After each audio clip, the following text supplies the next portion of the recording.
আগামী 10 বছর পরে আমাদের দেশের আত্মহত্যার রেট ভয়াবহ আকার ধারণ করবে, ভয়াবহ আকার। আমাদের ঘরের ছেলে মেয়েও দেখা যাবে মাসে সপ্তাহে 2-3 বার চিন্তা করছে আত্মহত্যা করবে, সুইসাইডাল অ্যাটেম্পট বলে। এবং গত 6 মাসে আমাদের দেশে ডিভোর্স রেট অনেক বেড়ে গেছে এবং ম্যাক্সিমাম ডিভোর্স মেয়েদের কাছ থেকে প্রপোজালটা আসতেছে যে ডিভোর্স দিয়ে দেন।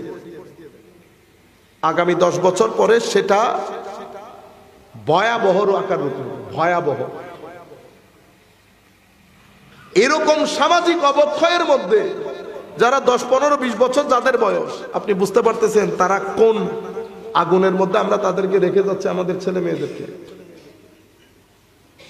এরকম একটা জটিল পরিস্থিতি সৃষ্টি হয়েছে। তো তারা আমাদেরকে জানা তাদের জন্য ফরজ হয়ে গেছে। কেন? কারণ এদেরকে দমায় রাখা যাবে না, এদেরকে দমানো দরকার। কারণ পৃথিবী চায় মুসলিম না পশ্চিমারা পৃথিবীতে রাজত্ব করবে, মুসলমানদের মতো যেন কেউ না হয়। কার মতো হবে? আমাদের মতো। আমরা যেমন চিন্তা করি তোমরা তেমন চিন্তা করবে, যা খাই তোমরা তা খাবা। 14 ফেব্রুয়ারি আমরা করি তোমরাও করো, জিজ্ঞেস করতে পারবা না। যা করি আমরা করতেছি না। গতকালকে টিভি চ্যানেলের মধ্যে সবাই পাগল হয়ে গেছে কিনা এটার জন্য। কেন? পুরা পৃথিবীর মধ্যে কিছু মুনাফেকের কারণে। কিসের কারণে? মুনাফেকের কারণে। এই মুনাফেকগুলা নিজেদের পরিচয় হাইড করে। এরা যে মুসলমান না, এরা যে ইসলামকে শুধু বিশ্বাস করে মানুষকে ধোঁকা দেওয়ার জন্য বাইরের জিনিসপত্র এনে এখানে সয়লাভ করে, এরা এটা বলতে চায় না। আপনারা বুঝতে পেরেছেন? এদের কারণে এই সমস্ত জিনিসগুলা এখানে সমাজের মধ্যে একেবারে হয় না গাঢ় হয়ে গেছে, বসে গেছে। তো তাদের একটা আলটিমেট গোল যে পৃথিবীতে যেন তাদের রাজত্ব থাকে। শিক্ষা ব্যবস্থার মধ্যে আপনারা দেখতেছেন না আছে, কেউ কথা বলতে পারতেছেন? আগামী 10 বছর অপেক্ষা করে কি পড়ানো হবে সেটা আমি মসজিদে বলতে পারতেছি না, ওযু ভেঙে যাবে। লিখে রাখবেন আজকে বাসায় গিয়ে। কারণ এগুলো হচ্ছে একটু একটু পয়জন দিয়ে দেখে ইমানের গায়রত আছে কিনা। যখন দেখে যে সব বেগায়রত হয়ে গেছে, তো স্বাভাবিক যা হওয়ার তাই হবে। তখন ছেলে মেয়ে এসে আপনাকে এমন প্রশ্ন করবে জিব্বায় কামড় দিয়ে বেহুশ হয়ে যাওয়া ছাড়া উপায় থাকবে না আপনার। আমাদের মুরব্বীরা তখন হয়তো দুনিয়া থেকে চলে যাবে। তারা তো বলতেছে টাটা বাই বাই, আমরা চলে যাচ্ছি। আমার নবী ওই কথা হাদিসে পাকের মধ্যে ইরশাদ করেছে। কবর দিয়ে আমার উম্মত যাওয়ার সময় কবরবাসীকে বলবে তোমরা বড় শান্তিতে আছো, কাশ আমরাও যদি কবরে ঢুকে যেতে পারতাম। সেই সময়ের মধ্যে আমরা উপস্থিত। তাদের প্ল্যান এটা। তবে দোয়া করবেন, আল্লামা ইকবাল বলেছিল, ও সাদা মানুষ, সংস্কৃতি কালচারের নাম দিয়ে যে তালোয়ার তৈরি করছো সেই তালোয়ারে তোমাদের গলা কাটা যাবে, তোমাদের গলা কাটা যাবে। আমরা আল্লাহর দরবারে দোয়া করি আমরা যেন সেই সমস্ত রাষ্ট্রে ছড়িয়ে যেতে পারি, আমার নবীর সোনার মদিনার পতাকা যেন সেখানে উড়ে। বাধ্য আপনাকে আসতেই হবে, কারণ আমার নবীর সোনার মদিনা বাদে শান্তি নাই। শান্তি থাকলে মানুষ আত্মহত্যা করে, শান্তি থাকলে মানুষ ডিভোর্স দেয়, শান্তি থাকলে মানুষ ক্রাইম করে, শান্তি থাকলে মানুষ ড্রাগ নেয় না। অথচ টাকা পয়সা ধন দৌলত সবকিছু আগ থেকে অনেক বেড়েছে, কিন্তু এটার মধ্যে শান্তি নাই। আমাদের ছেলেদেরকে এখন জিজ্ঞেস করেন আপনার জীবনের উদ্দেশ্য কি? কেউ কলেজে পড়ে, কেউ ইউনিভার্সিটিতে পড়ে, সবার উদ্দেশ্য একটা ভালো চাকরি। কতটুকুন বেতন? হুজুর 50,000 টাকা হইলে আলহামদুলিল্লাহ। দেখছেন, চাকরি শুরু করেছেন, প্রথম মাসের টাকা পেয়েছেন 50,000। বন্ধু বান্ধব নিয়ে কত খুশি আপনি। এই আপনি 4 মাস পরে বলতেছেন হুজুর বেতনটা আর একটু বাড়লে ভালো হতো, বেতনটা আর একটু বাড়লে ভালো। আমেরিকান অনেক বড় স্কলার, উনি একটা সার্ভে করেছেন, বেশ কিছু মানুষকে প্রশ্ন করেছেন টাকা দিয়ে মানুষ সুখী হয় কিনা, এটা মানুষকে দেখানোর জন্য। আপনার বেতন বছরে $50,000, আপনি এই টাকা নিয়ে খুশি? কোন আরেকটু বাড়লে ভালো হতো। কত পর্যন্ত চান? 1 লাখ। তবে প্রথমে কেমন ছিল না, প্রথমে তো ভালো লাগছিল, কিন্তু এখন মনে হচ্ছে আর একটু বাড়লে ভালো হয়। উনি $1,00,000 বেতন আলার কাছে গেছে, তুমি কই চলে টানা হিসরা কোন রকম, কতটুকুন হলে ভালো হয়, $1,50,000 মতো হলে বছরে ভালো হয়। উনি $1,50,000 বেতন আলার কাছে গেছে, এটার কোনো সীমা পরিসীমা নাই। $5,00,000 বছরে যে পায় সেও বলতেছে $10,00,000 হইলে ভালো হইতো।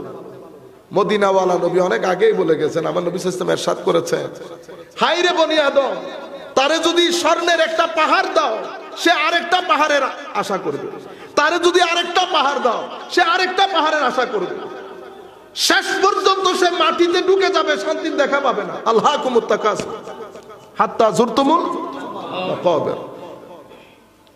ধর্ম বলছে তাকাসুর না, অনেক অনেক অনেক না, অনেকের পিছনে দূরতে দূরতে তো হাত্তা যুরতুমুল মাকাবির হবে, কবর পর্যন্ত পৌঁছে যাবে, শান্তির দেখা পাবে না।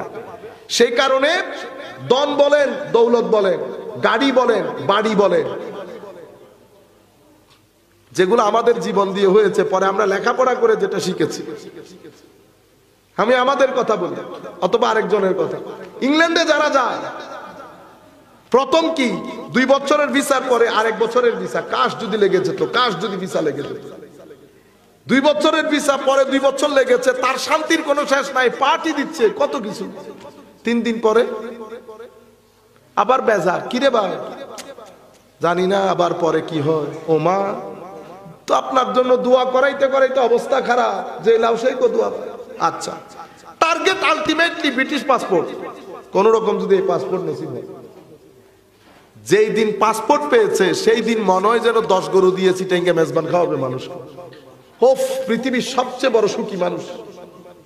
3 দিন পরে তার যে ব্রিটিশ পাসপোর্ট হয়েছে সেটাই ভুলে গেছে।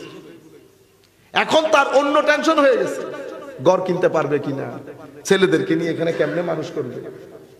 মানুষ স্থির না। এখন আপনি কি বুঝতে পারতেছেন, টাকা এটা আপনাকে 2 দিনের শান্তি দেবে, ঘর 2 দিনের শান্তি, গাড়ি 2 দিনের শান্তি। কেন?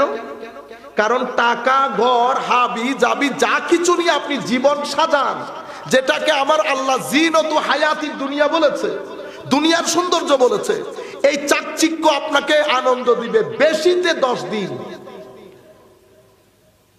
কিভাবে? ব্রেইন থেকে আপনার কিছু কেমিক্যাল নিঃসরণ হয়, এটা 2-3 দিন থাকার পরে আবার ব্যাক করে, আপনি যেই লাও সেই কত জায়গার মধ্যে।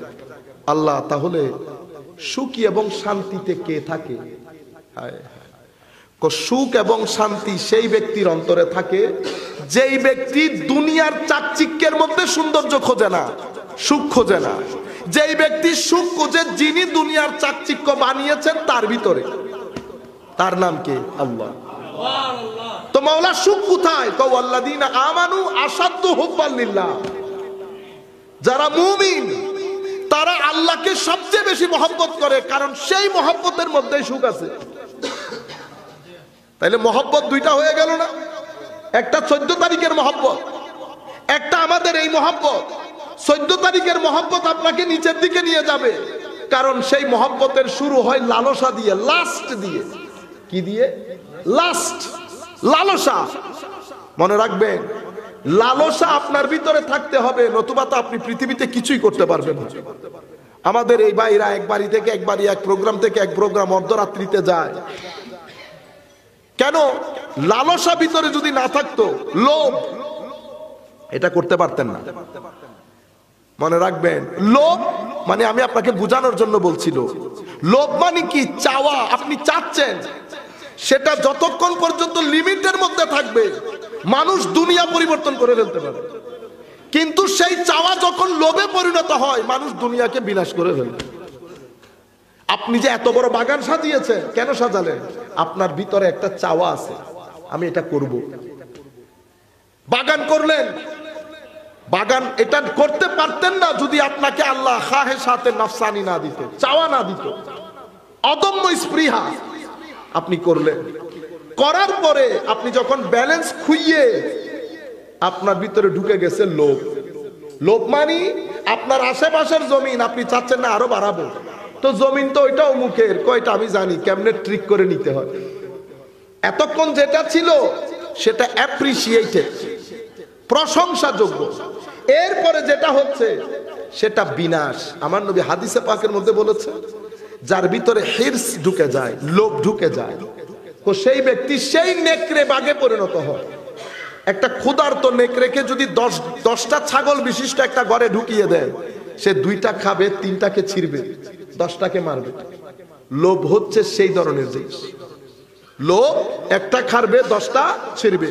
কিন্তু লোভ এটা হচ্ছে সর্বোচ্চ পর্যায়ে। পিছন কি? পিছন তো দারুণ, দুনিয়া সাজানোর জন্য যদি আপনার অদম্য ইচ্ছা না থাকে তো দুনিয়ায় সাজাইতে পারবেন না আপনি।